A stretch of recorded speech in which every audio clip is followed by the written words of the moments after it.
My grandfather had this idea, this vision of bringing residential refrigeration technology into commercial application.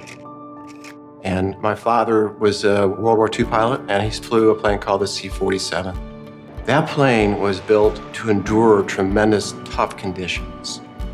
In the initial startup of the company, the products they made, it was all based upon that functionality, longevity, and reliability.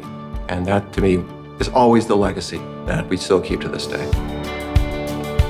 There's an expectation when you're the leader, when you come out with a new product, that it's going to bring something to the table that nobody else has. Everything that I see happen in this company is about making a better refrigerator. Building things to last requires thought, attention to detail in all of the way that it operates. We have a responsibility to build products that are high performing, high quality, but also energy efficient. We're really committed to this. This is not just a box that we're checking.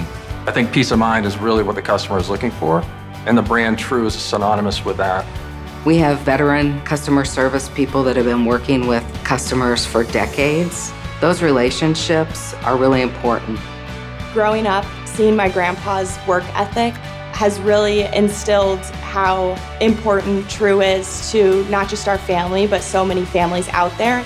True is a family business in every way, and it feels that way when you work here. We're one True, and we support each other, and that's what allows us to be successful. That is truly a huge differentiating piece of our company as a whole. That's what we work at every day.